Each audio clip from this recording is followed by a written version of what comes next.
Well, good afternoon. Thank you all for being here.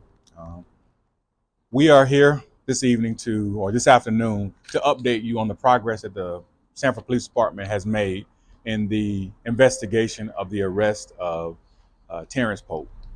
Um, Mr. Pope was the victim of a homicide that occurred on December the 17th, 2024, at 1501 Reinhardt Road, which is the Best Buy parking lot. The incident had nothing to do with Best Buy, but a police officer responded on that evening to shots fired in that parking lot. And when the officers responded, they arrived, they discovered Mr. Pope in the parking lot, and he was suffering from gunshot wounds. He was taken to a local hospital in which unfortunately, he died. After the incident, the police department requested that anyone in the community that may have information about what had occurred to please come forward. And we thank the individuals that participated in the investigation, and which leads us to where we are today. Well, on January the 9th, 2025, the Sanford Police Department got arrest warrants or obtained arrest warrants for three individuals that were involved in this incident. The individuals are James Nelson, Shanavius Dorsey, and Khalil Hunter. Suspect Dorsey and Hunter are in custody, and the charges are robbery with a firearm and first-degree felony murder. James Nelson is still outstanding, but there is an active warrant for his arrest. All three are led to believe to played an active role in this incident. Mr. Pope was not our victim in this case. He was not a random victim. We do know that through the investigation that the four agreed to engage in a transaction for electronics.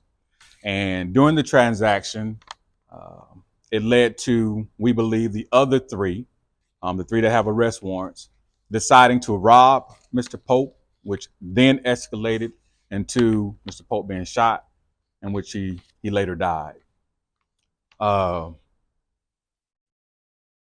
This is a very unfortunate incident. It's sad that Mr. Pope's family is going through this. It's unnecessary. But thankfully, through the extensive work of our investigations team and community members that participated, came forward with whatever knowledge they had about this case, three arrest warrants have been issued. Two of the individuals are in custody. One is outstanding. We know that there are individuals out there that may have information about where Mr. Nelson is. And if you do know where he is, we ask you to contact the Sanford Police Department or contact Crime Line. But he needs to be off of our streets, because we don't need anybody on our streets committing crimes like this. He needs to be off of our streets. Come forward and let us know something, or contact Crime Line. Like I said, it's a very unfortunate incident. They all were young men. They were all young men, and with so much of life ahead of them.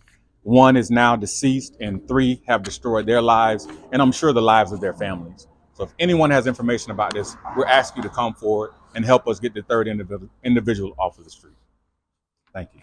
Deputy Chief, I've been reading the arrest affidavits that have been released today. What more can you tell us about what this deal was? It seems like they were going to be exchanging some iPhones and an iPad, possibly.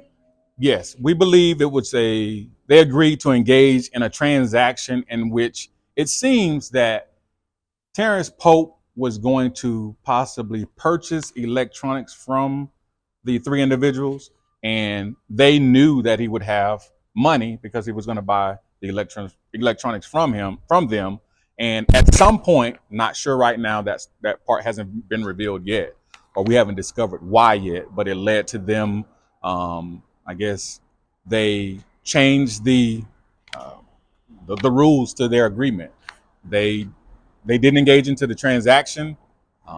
They robbed him, we believe, and then ended up shooting him, and he later died from his injuries. So we still haven't figured out exactly what the transaction was or how it was supposed to occur, but we do know that they agreed to engage in a transaction for electronics.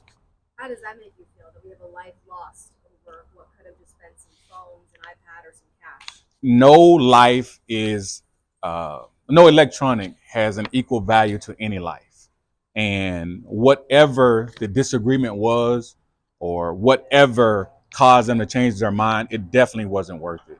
It definitely wasn't worth it. We don't know if he caused them to, or the suspects initially wanted to do this from the beginning, or they changed their mind. But it's just really unfortunate that a life is lost over electronics. No matter how valuable the electronics are, a life is definitely more valuable than any electronic. Deputy Chief, can you tell us, there's a lot of mention throughout the long 17-page narrative of what went on in the arrest affidavit. But bottom line, did Pope actually have a gun? Have you determined whether he ever had a gun in that car when those two men came up? That is yet to be determined. That is yet to be determined. Don't know that yet. James Nelson's mother had initially been cooperating. He even talked with you guys a couple of times. Yes. At what point did he become? At what point did he disappear? It was up until the point where because he is aware of the warrant. He was in contact with our investigations team, and he was, from my understanding, he was going to come in to talk to us after the warrant was issued. But at that point, he changed his mind. Do you have any reason to think he skipped town? I believe fear of being arrested for this murder is why. I don't know if he skipped town, but the reason that he decided not to meet with us. And then he was also, it looked like, charged for the murder rather than accessory after the fact for being a getaway driver. Right. Why are his charges listed that way? We believe all three played equal involvement in this, and they were all charged equally. Is it possible that he split because now everybody knows that he was cooperating with you, and they don't want to be in the same jail? We don't have any reason to believe that. We believe that he just didn't want to go to jail for this incident. They were going to rob him. If they wound up shooting him, did he put up a fight to cause an altercation, or was it just, I'm going to shoot you and take you home?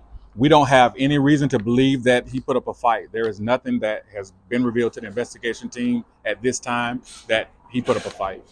In the report, it mentions 4 flashes of light believed to be gunshots and 2 bullet casings found at the scene. Do you believe that there were 4 shots or 2? We have reason to believe that there was more than one shot, but that's part of the investigation. So I won't give the exact number of shots, but it was more than one shot. Reading through the 17 pages, you find Nelson's actions after what happened, interesting to say the least. Can you talk about more of what he did, how he initially spoke to you all, and then ended up changing his story later? You discovered a text message that was sent during or right before they were at that Best Buy. Can you talk about some of his actions? Originally he appeared to be cooperative. And then at some point he started to recant statements and eventually became totally uncooperative. So I don't know his mindset. I can't, tell you exactly why he acted in the manner that he did, but we do want any individual out there that may know where he is or have any information about this to come forward. Have you been able to speak with Pope's family now that we have 2 suspects? I haven't personally. I'm not sure if our investigation team has. I'm sure someone from the department has reached out to them, but I haven't personally. And then Pope had or his friend said he frequently kept a bag with him, and he believed he had with him that day. Was there ever, that you guys have not recovered, was there ever surveillance video that looked like the suspects who have been arrested might have taken that bag from him? I'm not aware of that, of any surveillance being available that identifies or indicates that. I'm not sure of that at this time.